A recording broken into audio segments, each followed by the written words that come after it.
What's up YouTube, Michelle here, and this is the interview that I did over on Instagram because Twitter went wrong with the author Claire Beasley. Press that subscribe button for, regular videos like this. And if you are new around here, feel free to say hey. I am normally quite friendly, unless I've not had my coffee. And yeah, I hope you enjoy the chat, because I really enjoyed it. Talk soon.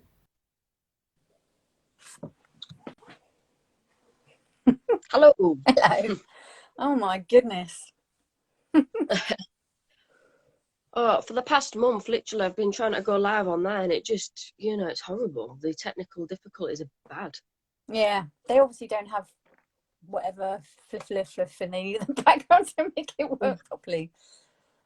So here we are. Here we are. We have to be on video now, though, which is the only problem.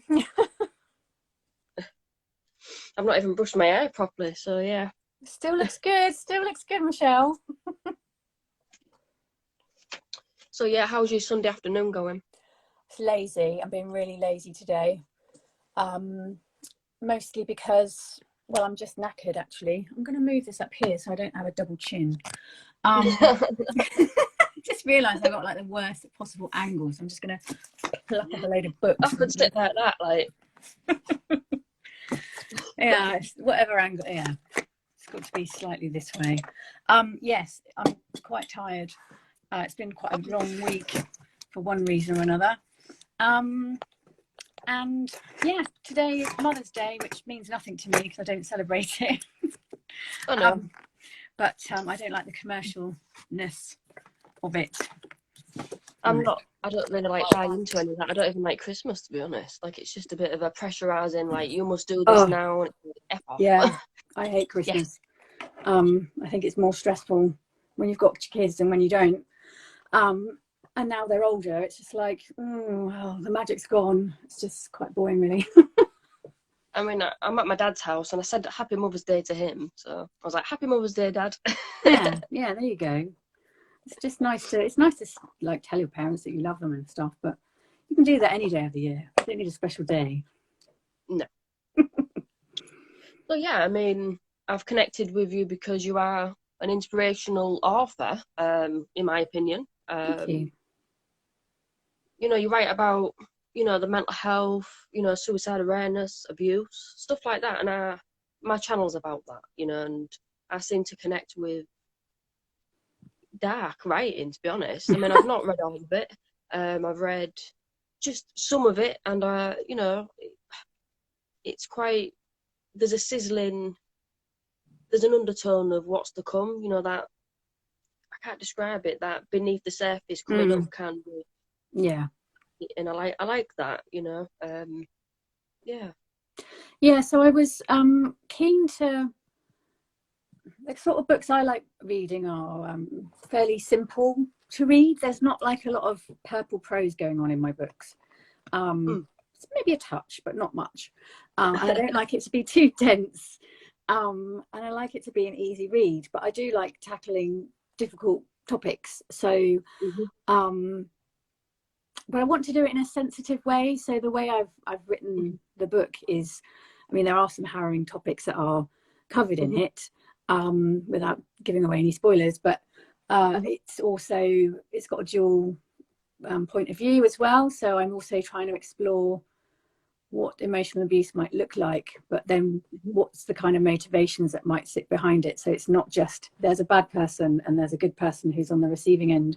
It's all a bit complicated, and that's what I found most interesting about writing it, really, as well as looking at some pretty dark stuff, but trying not to do it in a really triggering sort of way, because I get a bit oversensitive about stuff. I can't watch horror or anything like that. I can't even read books that are too graphic. So I'm the opposite. I love horrors. I just sit and I laugh at them, to be honest, because I find them quite predictable. But people must think I'm a bit of a weirdo in the cinema, because I go in and like there's a jump scare and it's like it's predictable, and people are like My daughter's like that. She doesn't find it frightening at all, but I'm just like, I think I'm sure it's from when I had children. I just like it changed my view on things, and now everything seems terrifying. So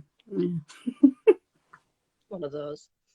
But no, it is an important topic. The thing is, there's been a rise of, I don't know if you know this, but under this government, I'll say it, I am quite political on this channel, I don't mind saying it, I might lose subscribers, but meh. Under this government, there's been shut down, domestic abuse centres have been shut down, the funding for places like that has gone. I live in Leeds, and there used to be a place not even that far from where I used to live, and that's got turned into a block of flats. So it's like, it is important to raise awareness of psychological abuse as well. Absolutely. It does go unseen. And It sometimes does. you might be thinking, oh, well, why is that person acting like that? They're just a bad person. But really, behind closed doors, you don't know, do you? You don't know. You really don't know. Yeah, funding has been cut on a lot of things.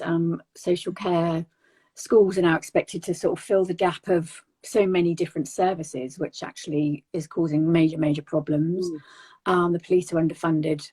Around where I live, which is in Cambridgeshire, they've just put some investment into supporting domestic abuse situations. So a friend of mine's actually started as a new job recently, supporting police officers with some back end information, so that when they turn up at a domestic abuse situation, they have more information by which they can then sort of judge the situation. They know what the person's history is before they turn up, rather than having to do it later, which is good. It's a step in the right direction, but it's still just nowhere near enough. And coercive control is criminalized, but you have to get to the level of your life is in danger. That's the cut-off point, and quite often that's not the case. It just is debilitating to people's mental health for years, and it's still really difficult to escape relationships like that. So yes, it's tricky. I can relate to it, and like I said, I only really, it makes sense, to talk to writers that I can connect with. And like I said, I've read the blurb, and I've read the first 10 or 15 pages or so, and I do connect with it, because it's kind of, you have to not have to not, but what you're writing about is, the pressures, it is taboo to talk about it, and fitting in and not feeling able to, I used to relate to that. But now it says that you found your place in life, and you found contentment, which is, it is nice. It's nice to read that.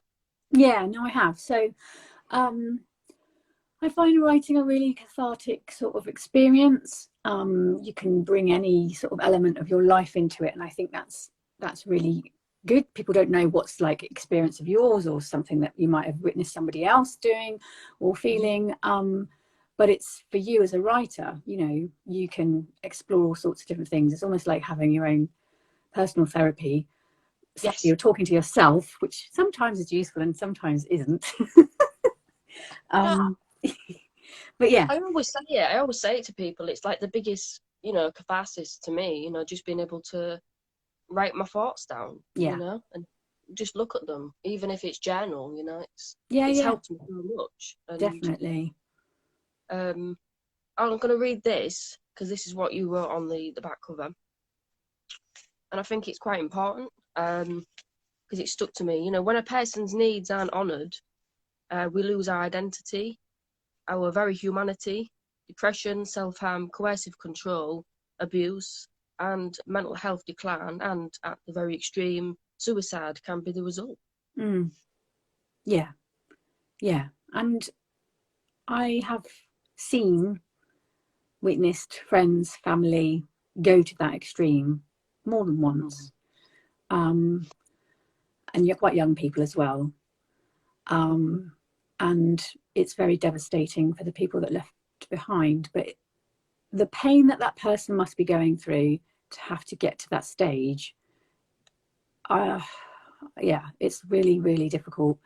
I was watching the Stacey Dooley thing recently. Like she was doing the one where she went round the psychological ward, and it was obviously amazing that these services exist.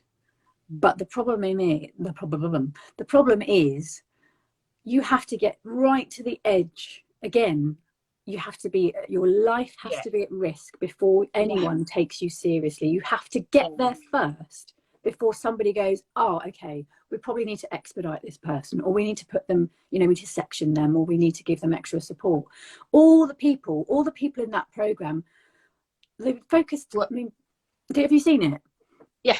Yeah, so a lot all, of them were in their 20s, which I found really disturbing, because my daughter's 15.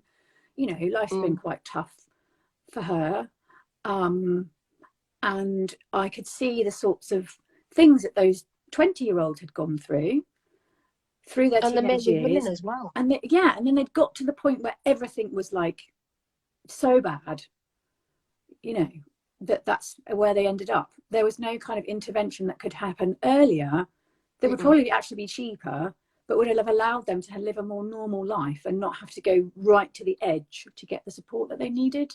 It was really heartbreaking. Exactly. That's what I've been saying a long time. I mean, you know, I don't know if you know about this, you know, sim. I mean, I'm slightly going off topic, but, you know, it's still related to it. It is.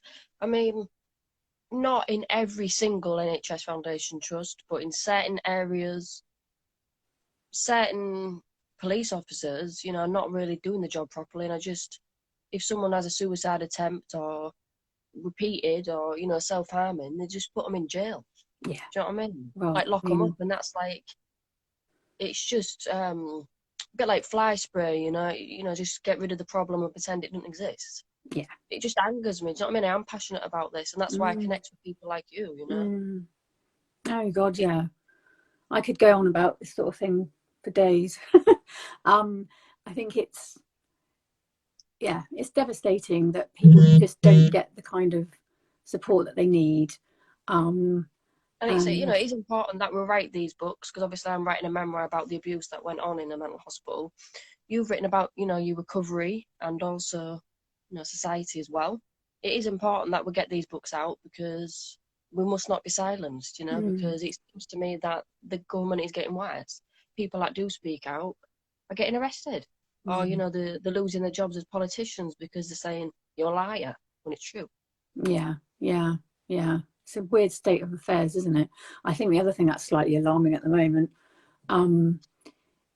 is it's just so weird. It's got so bad that we're almost all turning away from it because it's just so farcical. You know, you cannot like get rid of this limpet like government that is determined to stay in.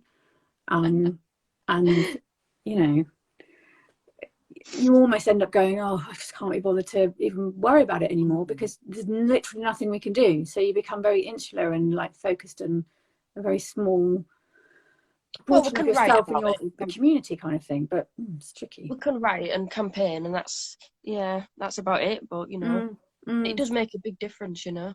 Yes, it does. It does. Yeah. Oh, it's connecting. Are we still on? Yeah, you've come back. Right, yeah. It was just like a circle. It says reconnecting. I was like, oh, not again. Crumbs. Yeah. Maybe it's us. Having that effect on the technology. So would you say that it's being like a medicine? Would you say that, you know, now the book is published, you know, you feel like a weight's off your shoulders? Yeah. I mean, the book's, it's not a memoir or anything. I've drawn little bits of things from different periods of my life, but I was also just really fascinated with the idea of a woman leaving her family, because it's just such a taboo subject. It's something that, you know, the play that I was intrigued by was written in 1879, Henrik Ibsen's A Doll's House. And then it was a shocking thing for a woman to leave her family. You know, she was property of her husband at that time. So it was like, oh my goodness, you know, in some countries, the ending had to be rewritten because they were just unaccepting of the fact that a woman was allowed to leave and stay left. So I'm obviously then looking at what then happens after somebody leaves their family, implications for the next generation, but also exploring, well, what might have happened for somebody to decide that they had to go. So yeah, that's what I was really intrigued by, was what would a woman have to have gone through to up and leave her children behind, because it is taboo. It's also, for a lot of women, think I would just never be able to do that. But sometimes you have to, don't Sometimes you? you have to. Sometimes it's about your own safety and your own, sanity. Actually, that's what I was exploring with it. Is what's the edge? Where was the edge for her? It was, so you'll find out as you read through the book. But then there's You just want to tell. Sorry. No, you just want to tell people a bit more about it. Obviously, not spoilers, but just tell people about it, and your inspiration again, and just maybe the length of it. And so it's about 80,000 words.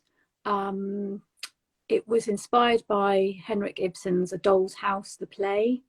So in that play, the mother is treated quite poorly by the husband, and she leaves. There was a lot of, I don't know if you've ever read it, but the way that Ibsen portrays the inequality between the husband and the wife, and how the husband speaks to her. I mean, at the time, it's probably very normal, but for him, I was about to say, if that was in the Victorian, that was kind of overlooked as just part absolutely. of But even so, he was thinking that's not acceptable. Somebody shouldn't put up with that. This woman leaves, and she leaves her husband and her 3 children. To basically just strike out on her own and not feel like such a child in her own home. So I was curious as to what that would feel like, and what that might do to the children, and what might be the reasons as to why that choice would need to be made. So I went into quite a dark place with that. And, there were quite serious repercussions for one person in the family mostly. So the other 2 kids sort of spawned off and did their own thing. But the eldest child ended up kind of becoming the new target for the abuse. So the kind of walls in her life just closed up in the same way that he'd done with the wife, the mother that left. He then started doing to the daughter. So the thing is, it's psychological abuse. So it's not physical. There's no sexual stuff involved. It's not something that you're going to go, this is really obvious, this is happening to me. It's so insidious and hidden and couched in different terms. And, they're also, the setting is in a sort of wealthy family with plenty of money, beautiful house. And I wanted to explore that side of it, because it's like, well, you can still have emotional abuse when you have everything. Exactly. Materialistically, she had everything she could possibly ever want. But emotionally, there were some massive issues. And she didn't really realise quite how bad they were, and how badly she was coping with it until sort of further on in her life. So, she eventually sort of figures things out, but she has a hard time getting there. I mean, obviously, it isn't a memoir, but it is, some of it has been based on your own life. Yeah, very much so. I have had relationships in the past that have been pretty bad. And I have struggled with self-esteem. I have watched other people crumbling around me. I've had mental health issues. I've coped poorly in certain situations, especially when I was younger. Even last year has been really tough, because last year I got diagnosed as ADHD, and that was like a sort of mourning process that I went through, thinking, oh, you're somebody else. I had to really get to know myself again, which was weird. Now I'm feeling much better about it, but at the time it was quite devastating, and I had to kind of figure out who I was again and what I wanted to sort of do with my life. Really, it was really odd.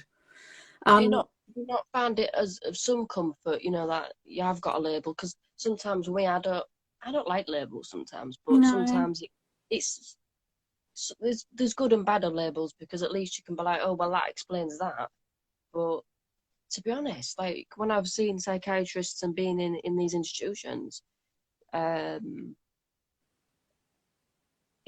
when I've been in these institutions, they've given me that many different labels. I don't know which one's the right one. Do you know what I mean? The label thing is an interesting one. I know what you mean about it not being that helpful. But especially not with borderline personality disorder. well, Such that as one's a you, funny one to me. My the therapist yeah, thinks it's a really incorrect it's a lazy diagnosis. diagnosis. Yes. They tried to say I have that, and then someone else said no, you've got PTSD. Then someone said no, you've got depression. Then someone said no, you've got PTSD. And then it's like I just disregard them now. But I identify as autistic with PTSD, but I don't say BPD because of the stigma. Because people treat you differently. Yeah, You there say is a that. big stigma around it. Even though, I mean, I even find the word disorder and all of these things really pisses me off because A bit offensive, yeah. It's like there's something it's wrong with you, disorder. Do you know what I mean? I don't like it. no, because it suggests that there's something fundamentally wrong with you, and who's to say what's normal?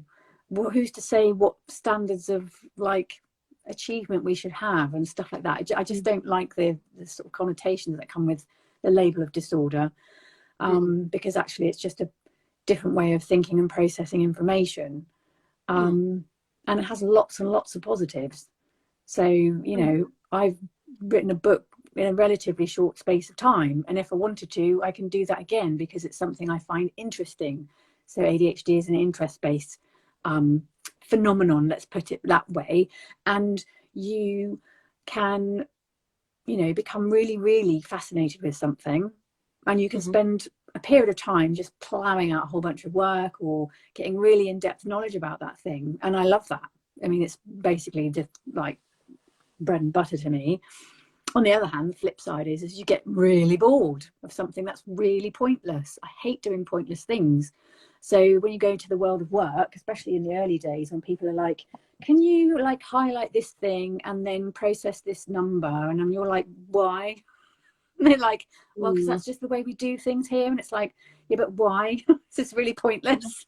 Exactly, yeah. I'm like, nope.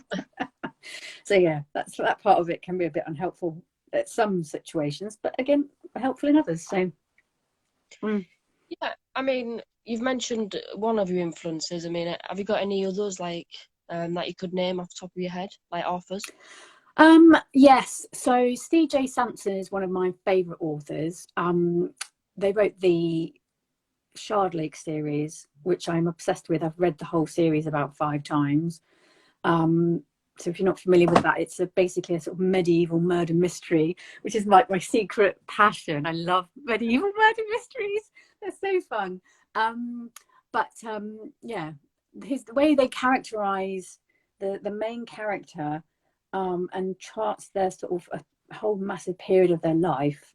But the real grittiness about it is what I really, really liked, and the depth. There's like, I love characters that are really deep and they have lots of layers, and you have to pick things away, and then they'll do something that you maybe don't like so much. It's exactly the contradiction. It's just like exactly like humans, isn't it? That's what real people are like.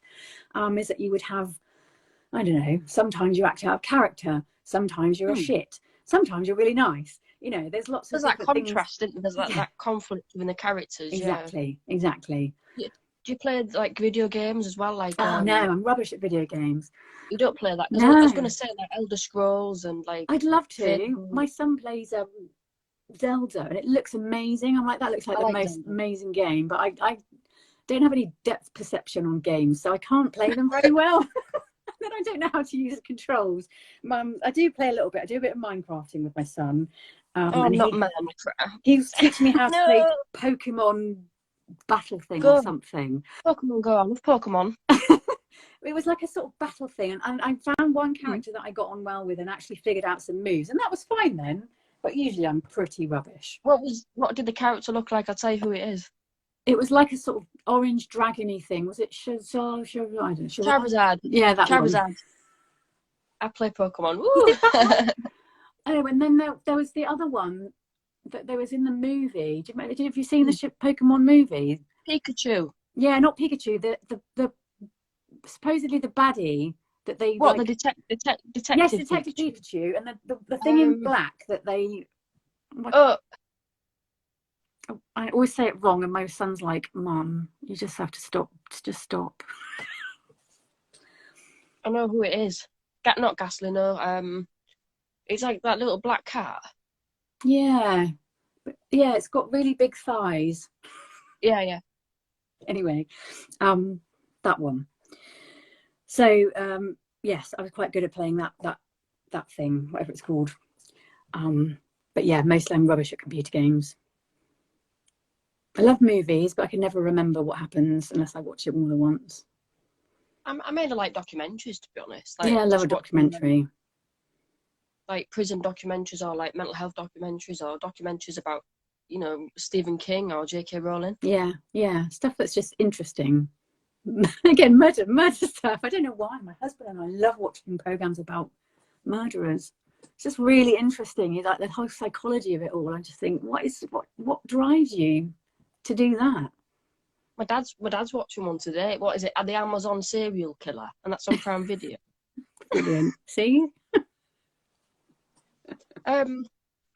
So I mean, I forgot your age, and you don't have to disclose it, but how long have you been writing for? Really, about 30 years or? Yeah. Well, I'm 43. I don't mind saying. 43. Okay, Yeah. that's about Yeah. I mean, double my I was age. much more upset when I turned 30 than when I turned 40. Now I'm just like, well, well, never mind. I don't think I'll say that when I turn 50. That feels like something else. But You anyway. you're not that older than me, to be honest. Yeah, I'm 28 this year, so not long to go, really. It'll go by in a flash. That's the problem.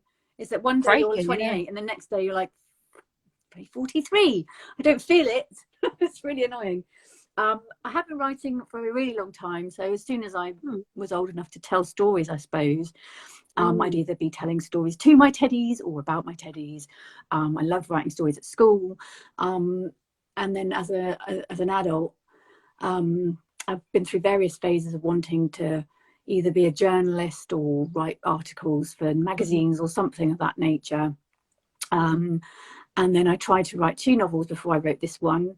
One when I was in my 20s and one when I was in my 30s. And both times I got sort of mired in this sticky middle thing where I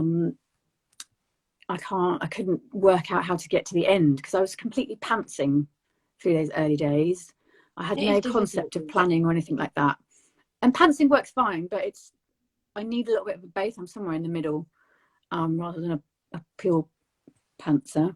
Do you not have a degree in journalism? Is that right? No, I'm like the most unqualified person in the world in terms of like having sat any exams. I've only ever sat GCSEs, and then I've done a whole bunch of different other exploratory things after that. So stuff like I'm a yoga teacher, I'm a dancer, I'm a Pilates instructor. I have done a bunch of different courses on writing, but I don't have any degrees or A levels. No, it's fine. I mean, if you're just wondering, yeah, I mean, I must have got you mixed up.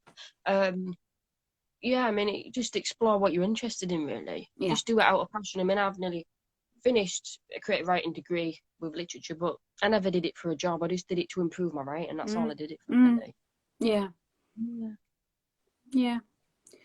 So I think that's the main thing, is to follow your interests.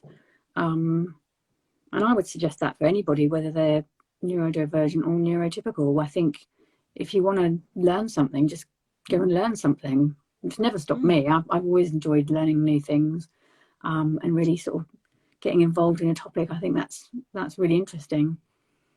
I tend to actually get on with people a little bit older than me. Like, I mean, my best friend is in her 50s, and I think it's because not every, I don't want to brandish, but I'm going to say most people that are about 18, 19, 20, 21, 22 want to go out drinking most of the time. And I've never been in that phase. Like, I like to study. You know what I mean? I like to play video games. I don't mind a bit of, weed at home, but I've never been going to clubs or pubs. I guess I'm classed as boring, and that's why people are, 20-year-olds actually call me boring. They say, oh, you're like an old granny. That's what they call me.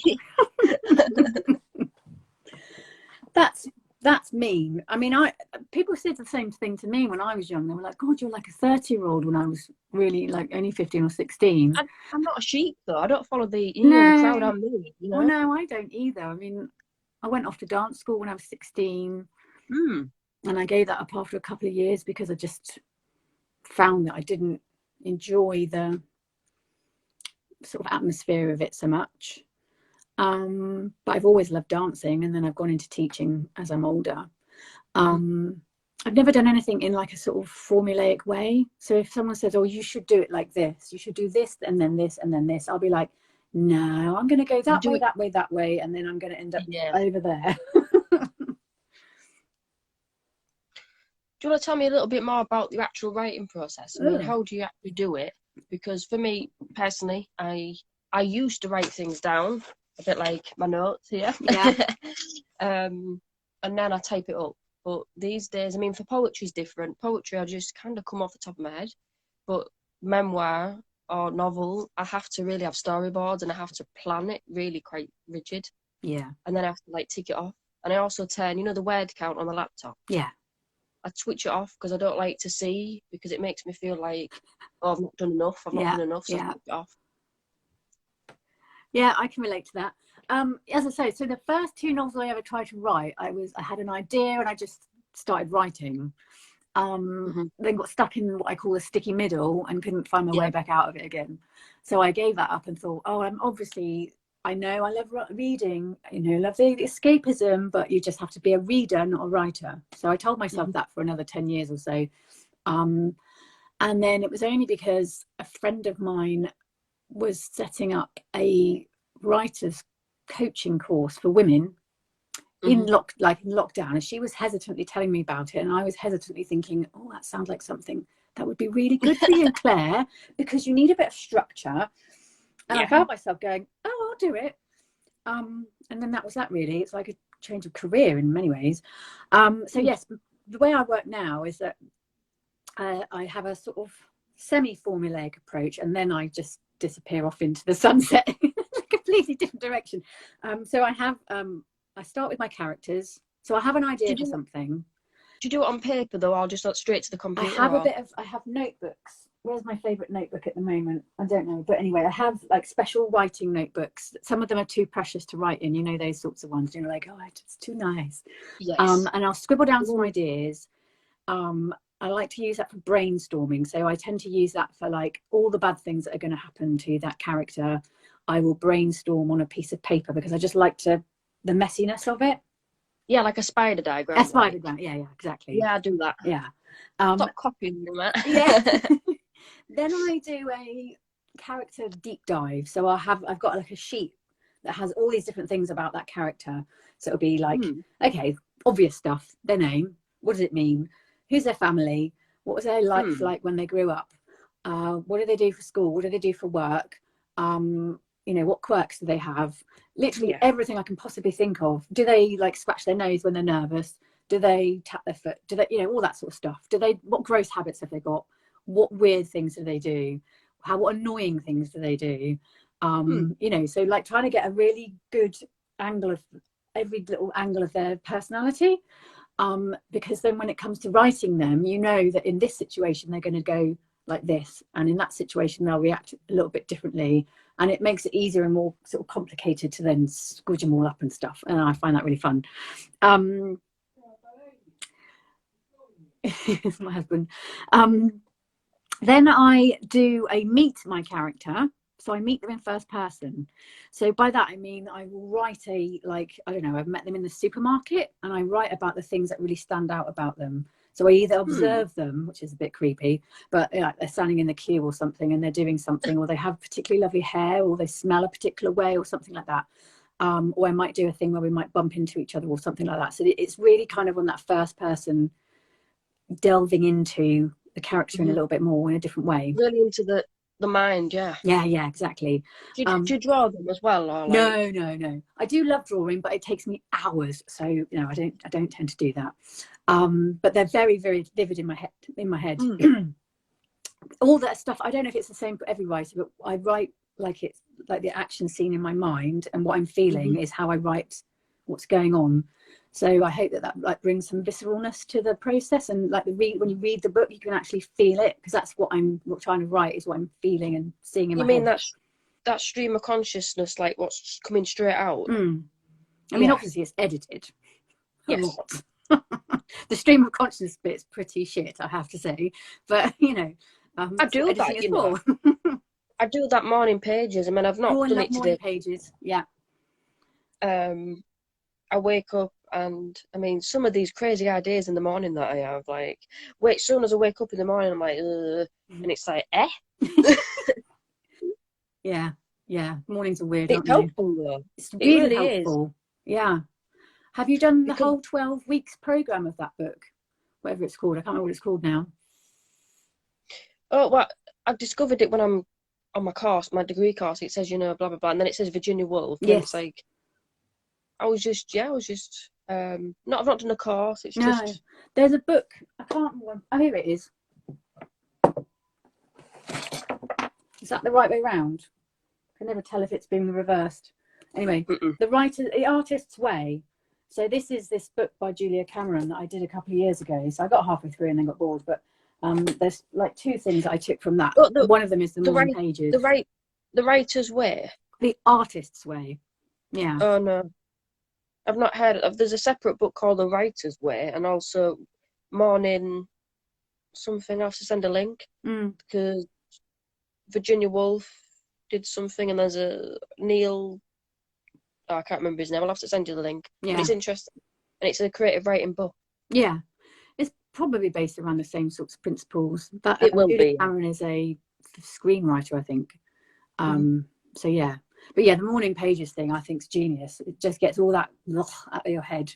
And you don't even have to ever read it again. I like to write over my previous day's writing. Oh no! I do. It just makes it all to a big splodgy mess, and you can't. It's not like you ever have to worry about what you've written. It is this a stream of consciousness. Yeah. So I'm when one I've of done those. all of my character stuff, I then plot out. So I use the 3-act process for plotting. I like the beats. I like the You do. pacing. You know what you're talking about, though. You've got all the right terms and stuff. You're like, I use this, and it's like, you know, you do know what you're doing, don't you? Really? I do. This is because I'm really love getting into the detail of things like that. You see, and then I start writing. So I have a rough idea of where everything's going.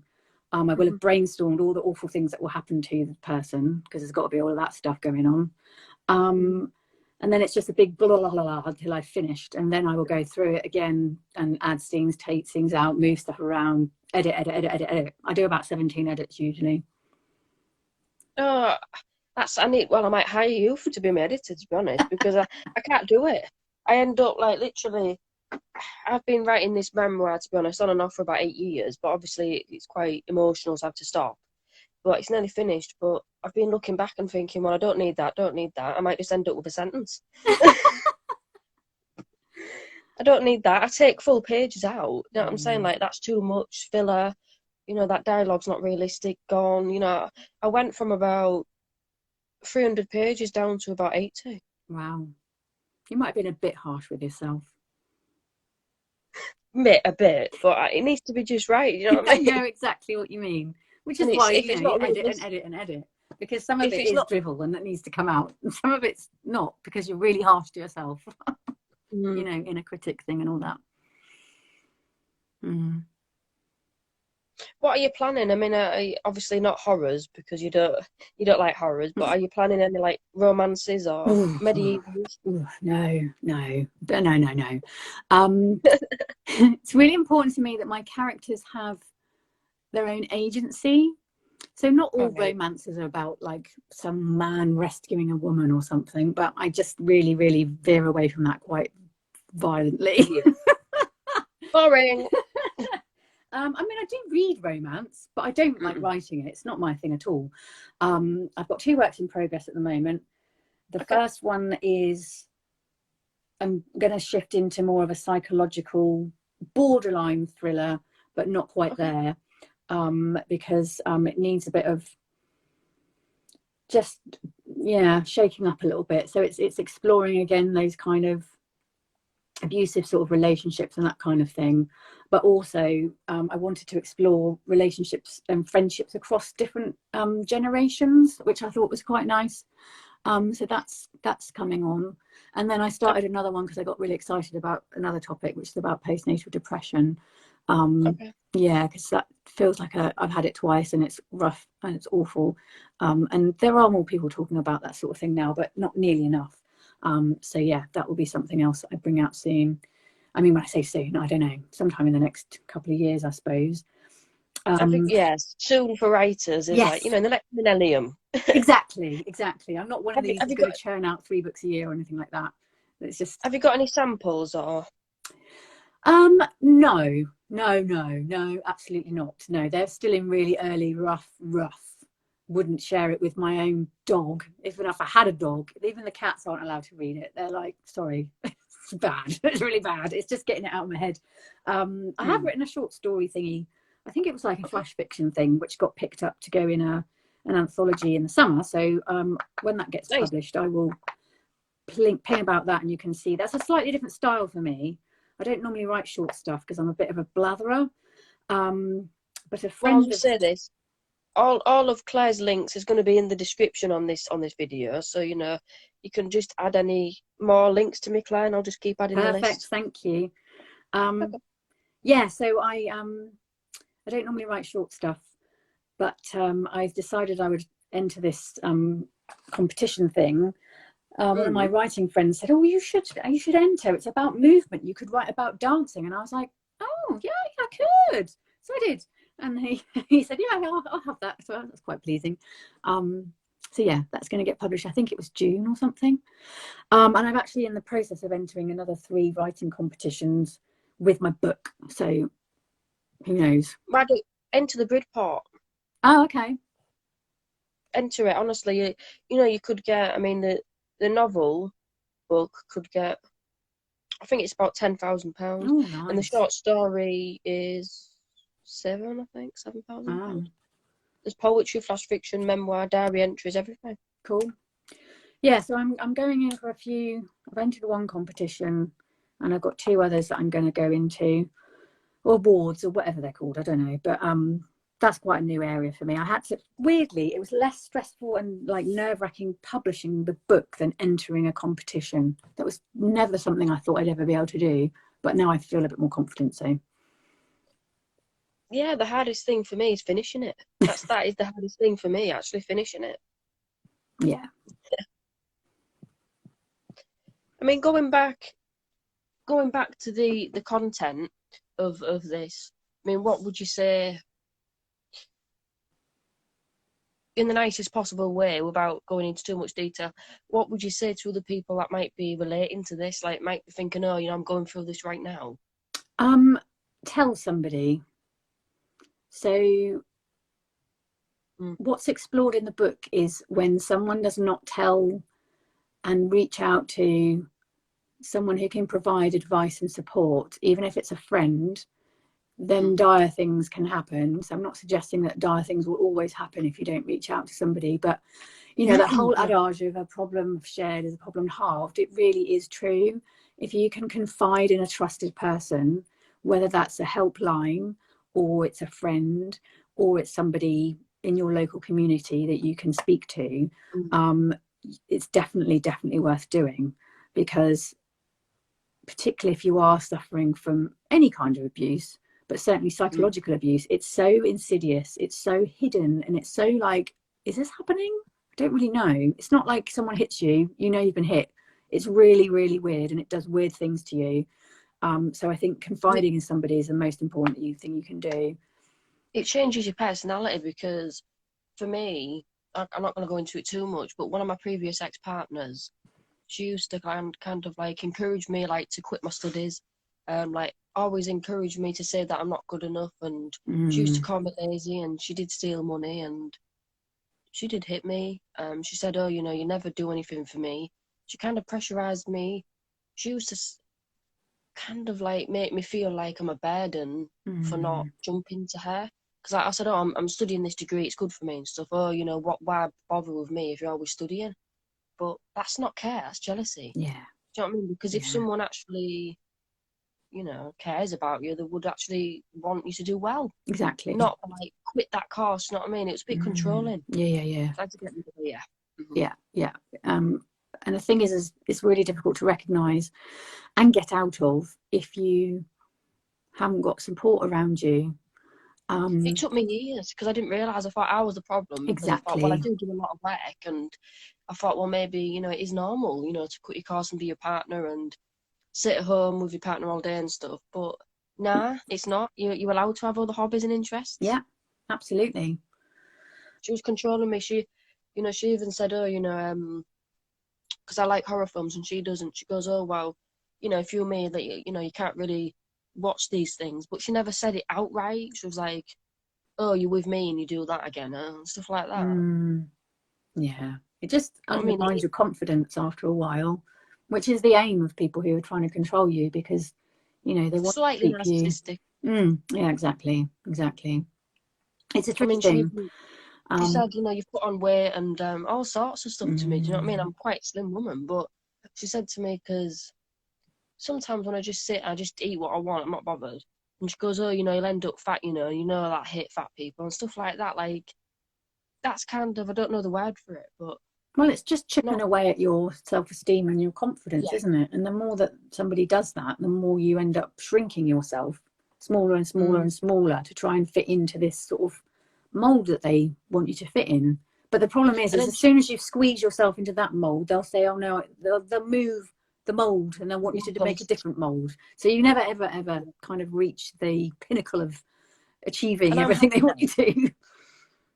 I'm happy now because I'm single and free because like I said, the previous person wanted to change everything about me. She even, I won't go into it too much, but you know, I'm writing separate things about that, like articles, because I've realised myself that it can go unseen for absolutely years. I thought it was me for like what, 3 years, but no, because I spoke to a charity, what is it, Domestic Abuse Helpline Yes, they're in brilliant, aren't Leeds, they? and they went through like a check with me, and I said, this is what's happening, and she goes, oh well, you've been manipulated. But it takes people who are trained to know what to say and how to recognize the behavior. So, I mean, Mm. what I would encourage people to do is first and foremost confide in a friend so that you feel Yeah. like you've got somebody on your side who knows what you're going through. And then domestic abuse helpline, they are brilliant. Mhm. You know, they are fully Yeah. trained, they know what they're talking about, and they will be able to advise you and support you should you decide that you want to leave the relationship. Counselling is really, really helpful, probably once you're out of it, so that you can process the stuff that's happened to you. However, I don't want to be thingy, but you know, so the waiting list, and I don't want to be depressing here. Oh, don't even get me started on that. The waiting list is long, but I do know a cheap private counsellor. But Well, not everybody can afford yeah, it. That's the thing that really pisses me off at the moment. You know, you can be waiting on that National Health Service waiting list for months and months, years. I mean, to get diagnosed with ADHD as an adult at the moment in some areas is like up to 6 years, which is insane. what Yeah, six yeah, years? ridiculous. That is So, yeah. I mean, this is not mental health, but I've got a wisdom tooth coming through. Yeah, I've had to pay. I paid about £100 to actually. I was on the waiting list, and I thought I'm just in too much pain, so I rang 111. They got me an out of hours appointment. I went, and they did a basic, gave me the antibiotics, and say right, you have to come back when you can get an appointment. But the latest appointment went for like about 5 months or something like that. So I thought, forget it. Paid for it. They did an X-ray coming through, and they said even now, if I wait, could be a year before I even get the surgery. yeah, So I'm gonna have to pay privately with the help from probably somebody like my friend. mm, But that'll be 3 figures. It's ridiculous. yeah, yeah, yeah. That kind of thing is, you know, it's pretty But bad. I say this, and then people have a go at me sometimes to say, "Oh, well, you know, you're very political," and it said, "Well, yeah, because people voted for this," and then people want to turn around and complain that this is happening when they voted for it. Yeah, You know, exactly. Yeah, I wouldn't say I am a socialist, and I'm fine with people that aren't, but I tend to not relate very well to people that have literally no like real life experience. Like, I'm not being funny here. Boris Johnson, how is he going to survive on like £100 a week? He's yeah, not. He's going to run back. You know what yeah. I'm saying? He Like, hasn't got any sense of reality, has he? Um, mm. Yeah, there is a major issue. And going back to what we're talking about at the beginning, you know, having a mental health waiting list that is as bad as it is at the moment and is so poorly funded, you know, you've got charities that do their best, but there's only a limited thing that they can really do across the whole network. And it relies on other services being in place. So you need social care, you need to have, you know, the infrastructure for people. You've got to have schools without 2,000 people in them, because schools shouldn't be that large. It might feel like it's more efficient, but I'm pretty sure it's not. And actually, why shouldn't we spend more money on our children, because they are the future of our planet? You know, it just seems nutty to me. Like safe housing as well, because exactly. Like where I'm living is a bit and affordable housing. I mean, housing is impossible. You literally can't live alone in the southeast any longer as a single person with a child in tow. Say, you cannot afford to live by yourself. It's insane. I don't know whether it's like how expensive things are outside of the southeast now, but everywhere just seems to be massively expensive. It seems to be more expensive in London, because I mean, I do live on my own. They've gone up. It never used to be as it is, but obviously the gas and electric's gone up. Sometimes you have to choose, you know what I mean, between doing certain things. Yeah, and I've lived on my own and had to do that, but somewhere I've rented by myself, when my daughter and I, when she was really small, I could not afford to do that now. Okay. Living where I am now, and you know, that's like 12 years in the meantime. It just seems ridiculous. So COVID has done something very odd to everything. Prices of everything have gone up. Somebody's making some money, but it's certainly not the regular people. Probably don't want to open that particular can of worms today. No, we'll be censored. It will be like, right, that's it. Your video's been taken off. But no, well, I'm gonna read the book and I'll review it because I like reviewing. I'll also do a video review because I like to talk about certain sentences and stuff. You know, send me the links as well to your influences, because I'd like to see. I might not like them, but I like to check them out. Do you know George Orwell? Yes. Yeah. He's one of my favourites, yeah, you know. Yeah. Down and Out in Paris and London, 1984. Yeah. Have you heard of Mo Hader? No. She wrote, I mean, I think you'll be a bit scared of the books because they're quite, you know, really... I mean, I found 1984 a bit like, you know, it was tough reading for me. You won't like Mo Hader. I did read it just after A Brave New World, and I was just like, oh my God. But then I look at it all and I think, well, that's what we live in. Yes. Visionaries of their time, but yeah. I like stuff like Rosemary's Baby. I like The Shining, horrors basically. Don't Look Now. I like gritty stuff. I'm not really keen on this. There seems to be a bit of an influx in this airy-fairy romance, like really formulaic. And don't get me wrong, I mean, I like Stephen King, I like J.K. Rowling because it's interesting. The characters are actually meaningful. But I'm not really into romance. No, I'm not really either. I mean, I do read it occasionally. It's like watching a bit of trashy TV. I sometimes just need something like that to just switch off to. But I'm not really a big romance fan. Unless there's something else like under the surface going on. There's a bit more to it than just fluffy fluff. I can't stand all that stuff. Mo Hader, I don't know your threshold for horror, but she writes about one of the books. It won't be suitable, but yeah, it is about relationships in terms of there's like evil serial killers undercover and stuff, and it's like one of them goes on the run and one of them like is working for the police force, for example, so they have to work it out, and then there's like this evil doll and this evil relic. That's my kind of stuff, as well. But I also like stuff it makes a difference. Like your book, it could make a difference, and it will make a difference. So people are going to read it and be like, you know what, I'm not alone. And that is very powerful. Yeah. I think that's the importance of it. And you know, I have had people message me saying it's really touched them.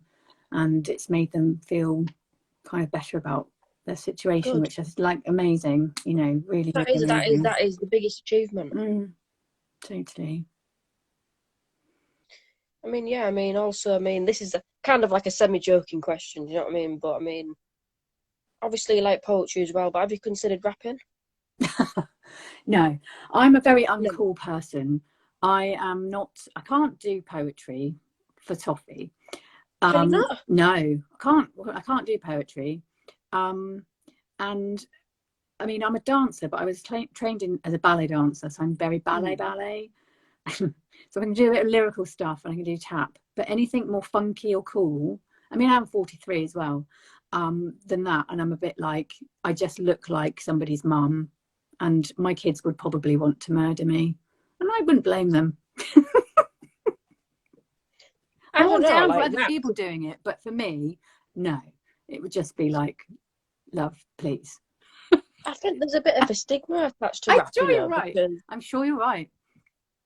I think because for me, I mean, rap, yeah, it used to be, you know, an expression about, you know, getting out of the ghetto and stuff like that, but I see it as poetry, and it's like, I'm going to start in the summer, do you know what I mean, more rapping, and, you know, people might laugh at me, you know, think, oh, you know, she looks a bit nerdy or whatever, and she's spitting a few bars, you know what I mean, but I'll do it, you know, it'll be fun, you know. Oh, definitely. I think the thing is you got to do what's authentically you. That's what my belief is. So if you're drawn to doing rapping or poetry or writing, you know, whatever you want to write, or dancing in whatever way you want to dance, or whatever you want to do that's creative, you know. I love hip hop. Yeah, exactly. So if that's where you feel like you can express yourself, that's what you should be doing. So it's good to try different things. I'm all for trying some different stuff, but I think I also like to be authentic as well. So yeah. So you wouldn't be authentic, you like on the singing on camera, or? I mean, I don't mind perhaps singing, but I don't know. I'm not that confident of my singing voice. So No, it's just considerations in the future. Do you know what I mean? Yeah. I could dance around in the background. Yo, you could be like a backing singer. I can do some kind of weird lyrical interpretation of your rap song. Interpretation, like, whoa. Exactly. You know, really contemporary style. That would be fine. No, but yeah, I mean, I don't really have anything else to say. I mean, if you want to ask me anything to ask you. I can't think of anything really. It's been a pleasure having a chat with you though, Michelle. It's been really nice. Yeah, it has. I like doing this. I learn as well, because it's all well and good doing it yourself, but you know, you're like a professional as well, so it's like it does help me, you know, because I write notes as well. Stealing your ideas, man. That's quite all right. That's fine. That's what we do, though, isn't it? Is we know, like, creative people support other creative people in whatever way they need it, you know, and others too. I don't want to like diss the non-creative people, but you know. So I mean, yeah, I mean, have you got anything coming up with this book? I mean, like, The any next more radio? exciting thing. So I've been on the radio a fair bit. I was on BBC a couple of weeks ago, and you can still listen to that on BBC Sound. So that's on BBC Radio Cambridgeshire. And I was on the evening show. So I did the thing called their autobiography with Thordis Fridriksson, which was really, really nice. So that was fun. I did a interview with Radio Cambridge 105. So that's coming out on the 10th of April. Jealous, man. So that was really nice as well. I'm hoping to go back to have a chat with Lee in a few weeks' time.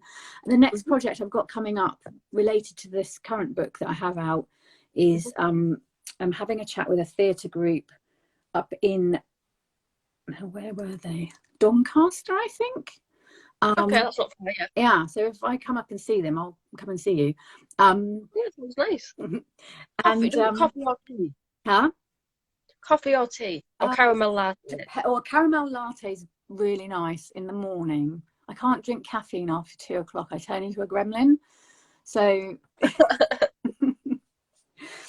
yeah, so we're looking at whether we can turn either portions of the book or the book into a play, which I'm very, very, very excited about, because like theatre is my whole like love a theatre kind of thing, and for getting messages about all the things that are in the book. It would just be an amazing medium to be able to do that. So I'm really excited about that. We're having a meeting in early April about what we can do there. So that's really cool.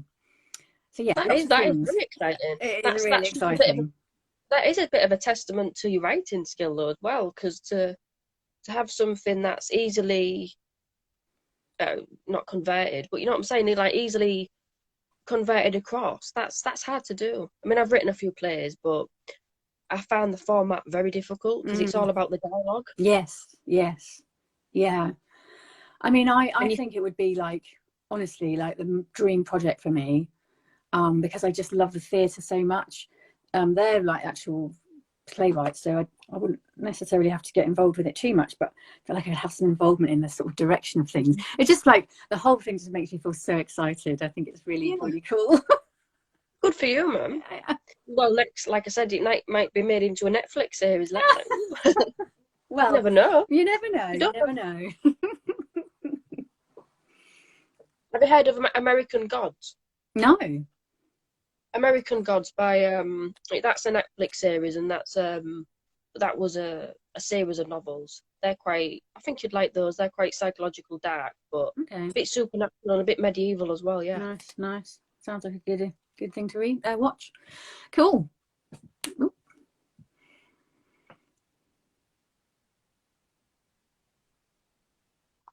I don't really have anything to say now. I've gone through all the lists, and some of this was just literally improvised off the top of my head, as I always do.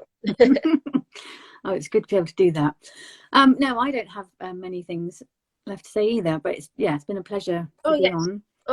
Oh yes, Josh. Yeah, that's right. Neil Gaiman. Yeah, he's a good. Okay. Yeah. I do love a bit of Neil Gaiman.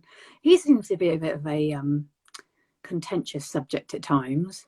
Have you come across any of this? I don't know whether it's just the Facebook world, but there seems to be a bunch of people who get really offended by his A little bit. Yeah, about quotes his and comments. things. Yeah. Yeah. I don't I don't know. know why though. It doesn't really bother me, but yeah, there seems to be a really like cluster of people who find him. I guess maybe he's a bit Marmite. I don't know, but I love Marmite. so do I. I thought I was the only person in the world, but yeah, so there is two of us. I mean, have you got any? I mean, there might be secret advice here, but in terms of, I know you've gone for a publisher, and for me, I mean, in the past, have you self-published like little things? Have you always gone traditional? I nearly self-published that book, so I tried to get an agent, and I approached about 5. Then I looked at the front of my book again and thought, it's really boring. So I cut a massive chunk out and rewrote the first half. Then I was going to self-publish, so I designed the cover and all the rest of it, and I was like, oh yeah, no, I'm just going to do it my own way, which is what I do. And then this this one of the writing groups I was in, somebody'd mentioned the publisher that I then have been successful with, and I thought I'll just give it a go. So I went on their website and tried. Well, I didn't even follow. I don't think I followed the format properly. I just like, I don't know. Normally you have to be so careful to make sure you have everything done exactly right. But anyway, I just chucked it off to them, and within a couple of weeks they came back to me and said, "Oh yeah, we love it." So that was that. It was really weird in the end. It was just like oh okay, and then you have to wait like a year for it to come out because yeah, it's a really long process. That's what kind of puts me off, but I think this next thing that I'm doing, the memoir, and also the other thing, I've written a short story collection, almost need an editor. I think I am going to go through traditional publishing. It's just it is slow, but you get more, I wouldn't say famous, but you get a bit more opportunities, I think. Get more support. And I think that's certainly in the early days, I have found that really, really helpful. You know, they've been able to guide me through the print process. They do all of the faffing on Amazon and blah blah blah, you know, there's a whole bunch of stuff I don't have to worry about. I don't have to think about it, and I'm really relieved about that. I mean, I've done a lot of my own PR and everything. I don't have a PR team because they're a small independent, so it's not like being published by, you know, one of the big five, but it's still, it gives you a certain level of kudos, I think. And yeah, it takes away a massive headache from certain bits of it that I just have zero interest in learning about. It is a bit much. And I mean, I'm not going to reveal too much on this video, but all I'm going to say is, well, you'll have to let me know, Julia. And yes, Mama, she's 100%. Talking about me. Is she? Yes. Well, that's my other job. Yes, I know. I saw it on your website. Proofreader as well. Yeah, proofreader and editor and writing coach. Oh, Julia, God bless you. She's all like, honestly, she's like my biggest fan who like keeps championing me everywhere. It's like most of my work comes through Julia. I should start giving her a special discount, actually. Yeah, no, I should. But I'm gonna say I've gone through KDP.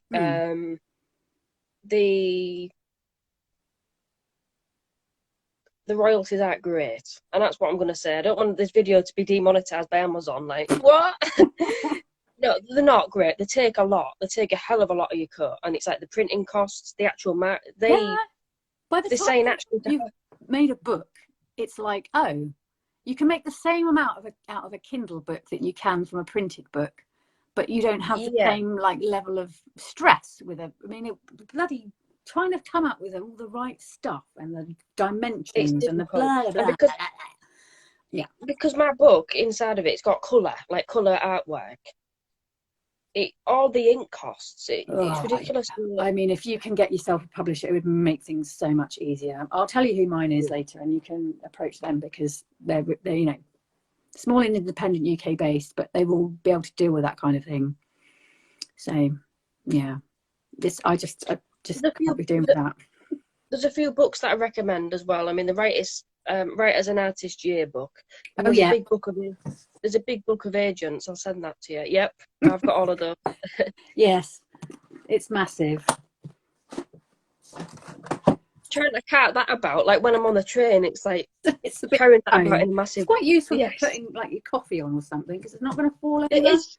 So it is. You know. On the mouse, like from a laptop. Yeah, perfect for that, definitely. There's also, I don't know if you know this site, well, I think you do, you're probably on there, is that not right? Readsy.com? Yes. Yeah. You're on there, yeah. I am on there I don't have enough editing experience to be able to be an editor on there, because you need to have 5 years plus you have published 10 books, I think it is. And I've only published for other people or worked with other people probably about 4, so I haven't got enough of the credentials at the moment, but I do go on there to find my own editors, so they're very good. An editor looking for an editor. You need an editor. You most definitely do. I mean, I can do a lot of my own editing, but I certainly need somebody to go, yeah, this bit's shit, this bit's fine.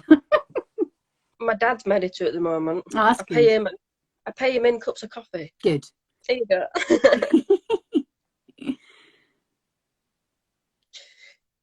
No, but yeah, I don't really have anything else to say, but you know, it's your fan club's arriving, but yeah. But no, it has been a pleasure, and you know, anybody watching this, you know, as like I said, as well as being an author, you know, Claire's also got, you know, professional editing services. So if you are an author and need help, just message her, and all the links in the description and all the social media handles. So yeah, she's probably going to help you with your own book as well. Yes, until my other project starts kicking off, and then I'll be like, oh, I have way too much going on. That's my thing, is I always take on too many things. I think I don't want to generalise, but I think that is a bit of a I can't say it, neurodiverse, is that right? That's, Yeah. I mean, for me, I mean, I've got that many ideas. Mm-hmm. Never Like, my head's stops. always jumbled. No, Yeah. it's constant. Yeah. Like, my brain's racing. Yeah. And I wake up and take notes. Yeah. It's like, right, I want to do this video, write this book. And that's why I've never finished stuff. Mm-hmm. Because it's like, oh, that's not good enough. Start a new thing right now. Yeah. Yeah. Yeah. It is My brain, annoying. It is annoying. It takes a lot my, of self-discipline to make myself, and I need the space actually. What I found with the book I have managed to finish is that I needed really solid space without too many other things. So, you know, when it gets to the next stage of my next work in progress is I need to clear some space. You need some I don't know headspace what, around it. Like, do you mean as in like physical space or like mental space to just like relax? mental space mostly, but having a Yeah. physical space to go is also very helpful. But yeah, you need to clear some clutter out of your, you know, to get that like hyper focus thing going, which I find is the only way I can get stuff done. I need to be really like, okay, I'm going to do this every day. It's got to be at this time. I've got to, and then I can churn it out fairly quickly. But if it's just a bit like, oh, this is going to happen at some point, I can just like, it's just, yeah, I can just sit there for months collecting dust. But I'll say this before I go. I mean, like I said, I mean, I don't know if you look at your word count, but I don't. I switch it off because it upsets me. It's like, oh no. I Do you do it as a motivation or? No, I do keep it on because I just, now that I'm like right, I need to get to this many words. So I'm like, how many words have I done?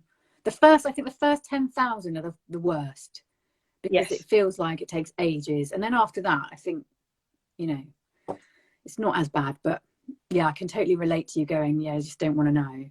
But it would be worse, I think, if I, I thought I'd written loads and then I checked it and there was like The thing, 1,000 the or thing something. is, I think there's a bit, especially I think it's quite bad in terms of certain publishers or certain agents. If your book is like maybe, I don't know, 150,000 words, like, oh, it's too long, or if it's 60,000 words, like, oh, it's too short. And it's like, it shouldn't, word count could matter, but I think it's really about the scenes. Like, you know, what is it about? Are those words necessary? So Yeah. if it's 40,000 words, but they're really good words, such as George Orwell's Down and Out in Paris and London's Yeah. about 46,000 words. You know what I mean? Like, Yeah. sometimes that's why I switch it off, because it's like I don't want to pressure myself. Like, I just want to write what's needed. I think that's an important thing. I mean, I tell everyone I work with and anyone who ever asks me, should I edit as I go along? And I always say, absolutely not. You must get the thing out of your head first. Because once you've got to the end, you know, you can go and fiddle about with it as much as you need to, but you have to get the thing out of your head first. And if you start fiddling about with it when you're halfway through, that's when you never get to the end. So you've got to just keep blah, blah, even if it's like one of your chapters is 3 lines long because you know that there's something that's got to happen, and then that moves you on to the next thing that you can then write about. I've done that before and then gone back and filled it in later. Yeah, it's just, yeah, I do different colours as well. Like, if I'm not sure about it, I do amber. yeah. If I'm definitely going to keep it, it's green. And then red is, no, that needs rewriting soon. Stop colour system, like, yeah. Well, it helps keep you focused, doesn't it? So yeah, I think you've got to use any tools you can. I also love a writing wall. So when I get to a certain point when the book's fully written, it's probably been edited a couple of times, but then I need to figure out, is the timeline hanging together? Are there any scenes that need to come out? Are there any bits that are just, you know, so I put a piece of like paper across the whole wall, and then I use post-it notes and I stick it for each chapter, everything that happens. So it takes it away from the laptop for a bit, which I think is quite nice. But you're quite visual, aren't you? A visual learner. Yeah, very much so. So for me, that I found that really, really helpful. Not that I particularly then went, oh, I'm going to move a bunch of stuff around, but I just really enjoyed seeing it as like this is what it is. And then I could look at, okay, so this bit relates to that bit. Are the timelines fitting together? And then I knew exactly what I needed to go in and change as well. And I just found that like massively helpful. That wouldn't help me, but yeah, it would. Yeah, help you. Yeah. I mean, everyone's different, aren't they? What do you like? Are you more of a spreadsheety person, or are you?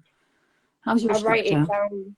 Like, I write it down, and I like draw my characters and like different things, and but I just like, I don't know. Like, I've got a scene coming up where I'm in the cafe, and basically someone comes over to me in the prison, because I was in prison, and like starts on me basically because my portion's bigger than their portion, something quite remedial as that. But I've drawn like the character and the layout and like the smells, the sights, the sensations, so it's there. So I Yeah. have to live it to go back, and it Yeah, sounds, that's hard. it is a bit upsetting, but it's needed. It's a memoir, but I do that even if it's not real, like even if it's psychological fiction, like Moheda, Stephen King. I mean, especially with Stephen King, because I don't know if you read On Writing by Stephen King. No, I haven't. I haven't I, intended to, but yeah, it's supposed to be brilliant. Have you read it? And he does that sometimes. He actually lives it, but Yeah. it's not real. He didn't experience all of that. No, but I feel like I feel for it to be authentic, you need to sort of put yourself there somehow, even if it's just in your mind, so that you can understand how you as the character is reacting to that situation, what the other person is doing, how they're like reacting off of you. So it's more like a sort of in a play or a film or something, rather than just being words on a page. I find it like I really have to really be there in my head. But it is emotional. There's, in your opening page, some of your analogies are quite vivid. Like, is it not? I'm trying to. This is just off the top of my head. The bowels of the truck. Is that right? The bowels of the exhaust. Yeah. That's like make me laugh a bit, to be honest. Like, but quite dark as well. Yeah.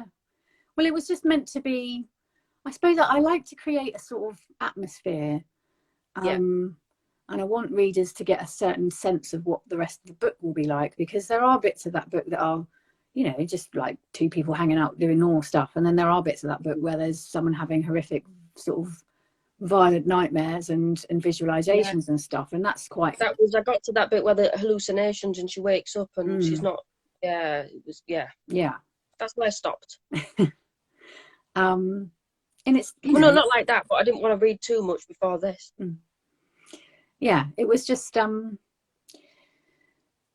yeah, I think also there was like a whole bunch of things going on in that sort of opening scene where I wanted to really set the tone, and bring that sort of sense of, I don't know, there was some kind of like cloaking over her shoulders of what she was experiencing.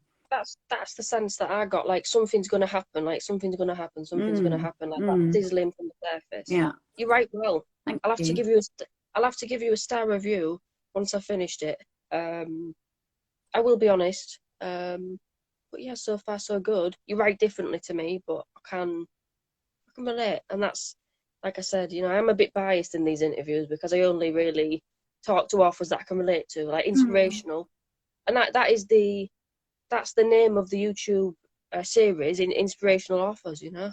Oh, thank you. Well, I do appreciate being called inspirational. You are. That's very kind. I mean, anyone that's gone through something quite dark and actually, you know, has the power to talk about it and wants to help others, that is inspiring in itself. Because a lot of people want to help others, but they don't speak about it, and that's okay. You know what I mean? Yeah, absolutely. It's not everybody's role to advocate for others or anything like that, but you know, I think most importantly, you've got to learn to advocate for yourself. So if by reading somebody's work it helps you to do that, then that's really important. I'm writing, I'll say this before I go. I mean, my dad's got depression, and you know, it does go up and down like a wave, you know. And a lot of my YouTube channel, it's changing though now, because I've had a lot of complaints. Well, not complaints, but I've had people say, look, it's quite triggering content, it makes me upset and stuff. So I'm trying to change it so it's less triggering for people. And so I think a better way to do it would be what I'm doing, like talk to other inspirational authors, you know what I mean, instead of talking about the really scary things. Yeah. I mean, I don't know, I'll have to show you at some point. I don't know whether it's just a bit too much, my book. It's not blatant, but it's implied. So I think I'm going to send it to you, actually. Yeah, do. As a message, if you don't mind. Yeah, that's fine. I can have a read. Yeah. Not all of it. It's too long, but I'll send you maybe something like the worst part of it, because I think if you Like Send as in the about most 10 samples. triggering kind of things that you might write about, because then, you know, if that's, or maybe 2 samples or something, or a chapter, a whole chapter or something is probably usually the best. Yeah. Yeah. No, I'd be glad to. So thank you very much. I mean, I will pay, but well, that's it. Yeah. I mean, have you got any other like aspirations, like apart from this? I mean, have you thought, right, you know, I want to is it just about your writing and literature in your life? I What do you mean? Julia said something here. but it's What do you mean there, Julia?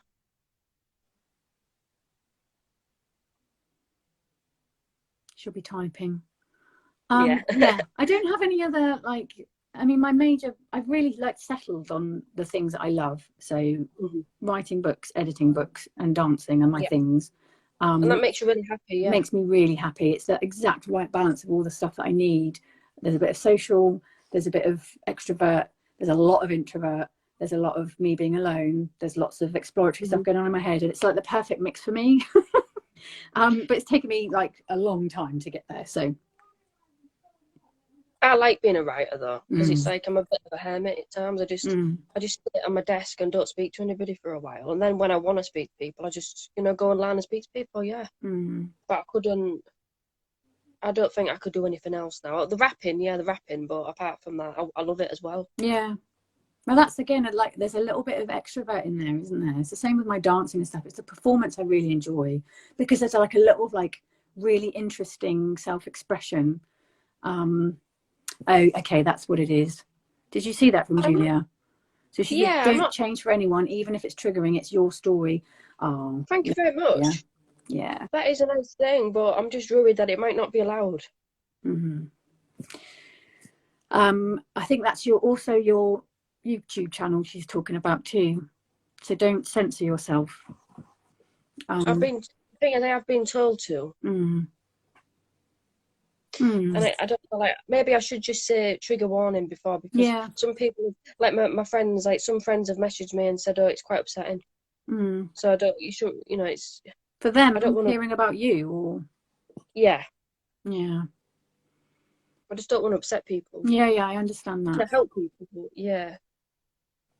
You and Julia need to have a chat. She's lovely.